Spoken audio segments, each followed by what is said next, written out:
Hello guys! Welcome back sa aking YouTube channel. Narito tayo ngayon para i-continue yung ating plane and solid geometry series. Yung i-discuss natin ngayon ay yung tinatawag natin na truncated cylinder or prism. So, balikan natin yung ating cylinder. So, imagine, meron tayong plane na nag-pass through dyan. So, ang mangyayari, may portion ng cylinder na matatanggal. So, dito sa prism, may matatanggal din dyan. Ang tawag dyan, truncated cylinder or prism. Truncated sila.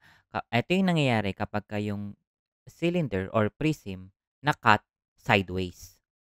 Hindi dapat perpendicular sa base yung cutting plane natin. Incline siya. Meron siyang specific na angle with respect dun sa base natin. So, dahil hindi perfectly perpendicular sa base yung pagkat natin, kapag tinignan mo siya sa 3D, yung makikita mo na yung isang side mataas, yung isang side naman ay mababa. Pagdating sa formula ng volume, still the same. Kasi yung formula natin ng volume, area ng base times height.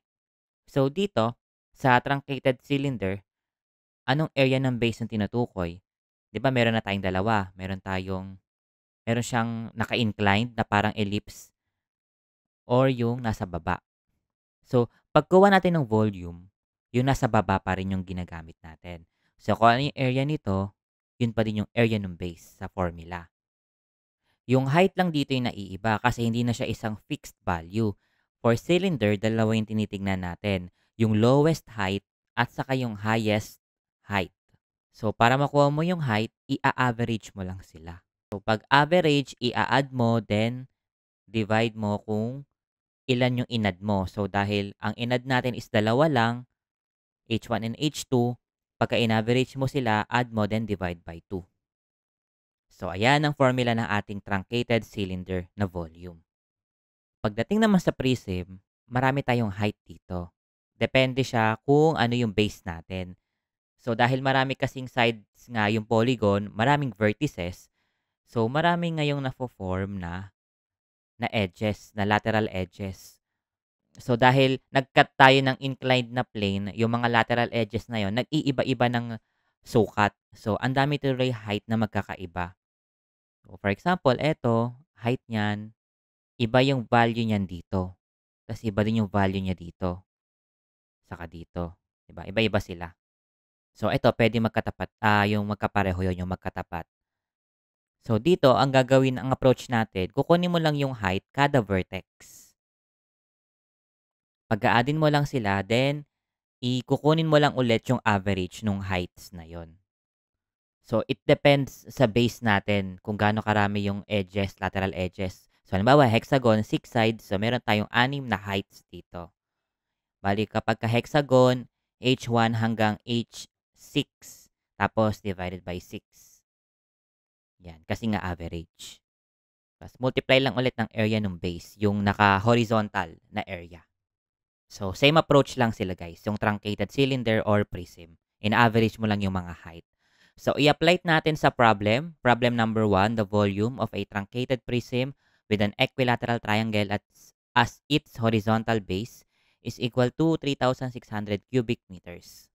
So, yung vertical edges niya daw or yung mga heights niya ay 4, 6, and 8. Hanapin daw natin yung side ng base. So, yung base natin ay equilateral triangle. So, lahat ng sides ay equal. So, dahil truncated prism ito, hindi pantay-pantay yung lateral edges niya, di ba? Kasi may cutting plane na tumama dyan. So, yung volume niya is given na. So, yung mga vertical edges or yung mga height or lateral edges, yan kasi yung edges na pa-vertical, di ba? So, 4, 6, and 8. So, ano daw yung S? Ano yung value ni S? Di ba yung volume, meron tayong formula. So, dahil triangular tayo, triangle yung base, so ilang vertices? Tatlo. So, tatlong height din tayo or tatlong lateral edges. So, tatlo yung i-average natin. So, yun yung formula ng volume. So, ano yung formula ng area ng base? 'Di ba? Ito ay an equilateral triangle.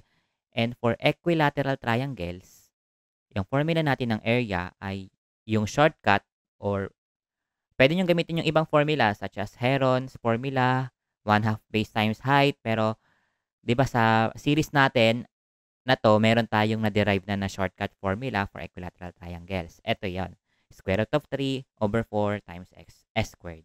So, puwede nga na lang yung gamitin natin. I-substitute natin ngayon yung mga value nung height. So, 4, 6, and 8 divided by 3. Tapos yung value ng volume ay given na 3,600. So, eto madali na lang siya, 'di ba? Kasi mashi-shift solve na lang natin. Pero meron palang problem dito, guys. Naka-cubic meters yung given sa atin. And etong ating mga height, naka-centimeters. Tas itong side natin, expect natin na cm para pare-pareho silang cm or centimeters. Dito sa part ng right-hand side ng equation, cm squared times cm. So, para mag-match siya sa nasa left-hand side natin na naka-meter cube, i-convert natin yung cm cube to meter cube. Yan yung ating conversion. So, ganyan mag-convert ng volume. So, dahil naka-cube yung mga volume, kailangan i-cube mo rin yung conversion mo from centimeters to centimeter cube. So, dito, expected na natin na yung magiging value ni S ay naka-centimeters.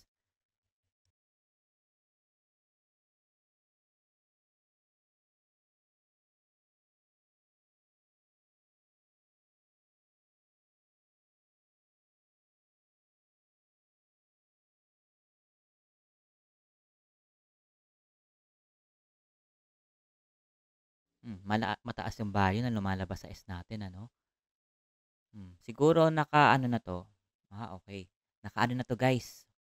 Mali yung nasa problem. Hindi to meter, hindi to cubic meter. So, troubleshoot, cubic centimeter na ito.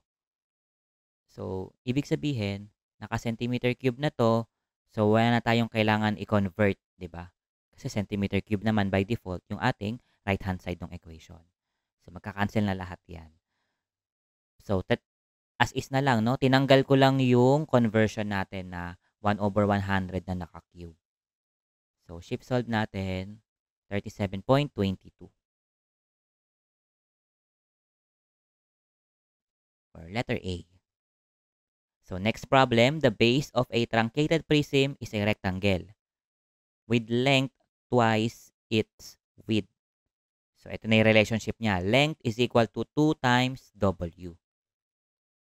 So, naka-front view tayo sa prism, kaya ganyan siya. Pero rectangle yan. So, yung mga edges daw na perpendicular sa base ay 12, 12, 16, 16. So, meron tayong dalawang 12. Tapos, meron tayong dalawang 16.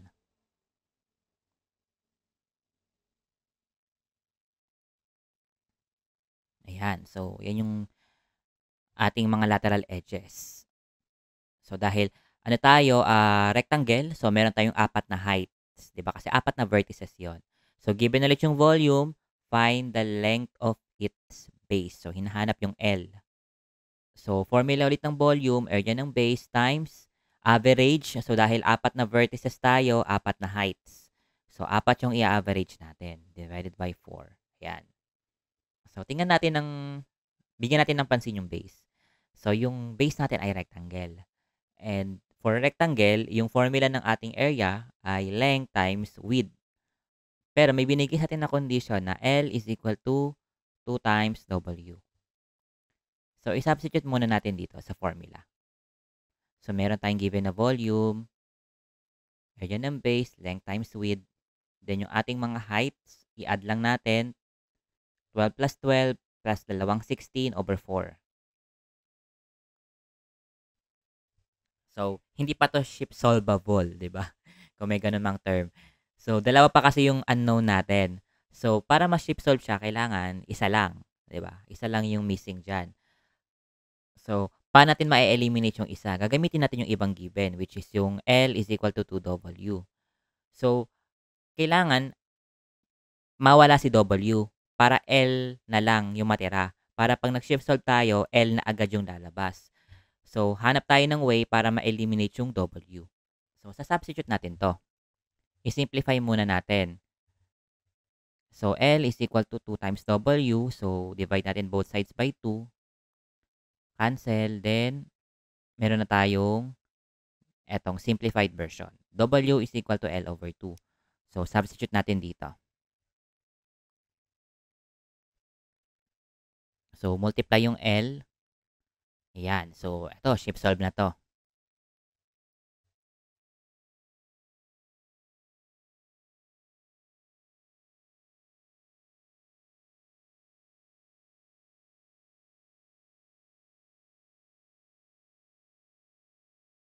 Ayan. So, ito yung ating value, 34.23 meters.